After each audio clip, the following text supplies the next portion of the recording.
Good evening, my name is Eduardo Sanchez, and I'm President of National Honor Society, and I want to tell the students to not stop working hard, but to keep striving forward and give their full potential beyond here. On the surface, Eduardo Sanchez Beltran is a successful high school senior, plain and simple.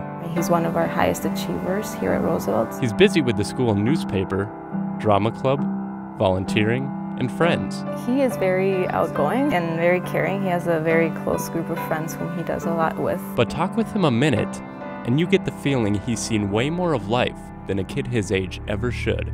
That's because he has. Eduardo was born into extreme poverty in Mexico. I remember that I played with mud a lot. It was really rough. Desperate for a better life, Eduardo's family moved to the United States when he was 6. Eduardo was thrilled. I remember, being excited. Wow, this is gonna be great. But the reality was nothing like what he had pictured. When I actually came here, it was really difficult. It was a new language. I didn't speak any English. I remember living in a small bedroom. My mom, dad, my brother, I in one bed, so. Kids teased him at school. He struggled to learn English. Even getting to school was traumatic. Where I lived, there was gang violence, prostitution, drug dealers, walking 5 blocks to school to get to the bus stop, and I was scared. Then, when he was in 4th grade, I was sitting in my dad's truck in front, and all of a sudden, the street became a battle of war. Gangs members, they started shooting, and then they started shooting at us. And I remember just the bullets going through the truck. The windshield broke, and then I just saw pieces of the debris in my face and my arms. And I remember screaming, yelling, help, help, and I just saw a little blood in my arms, and I thought I was gonna die. Eduardo's dad came running into the crossfire. I remember my dad coming towards me, running, and he opened the door, and even though he threw me into the sidewalk, that's when he dragged me and took me away from the bat.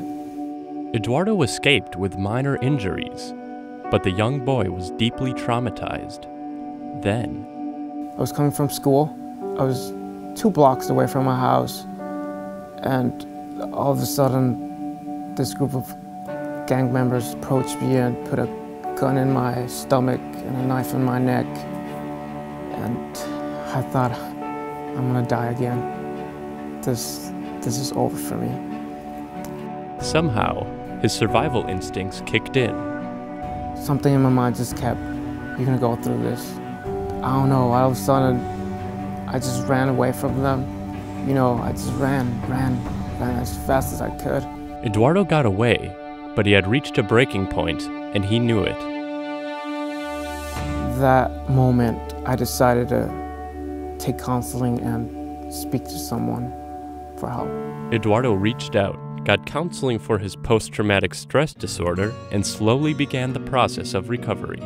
Eduardo has changed a lot with treatment. He came in very tense and very on edge. He also found strength in an unexpected place.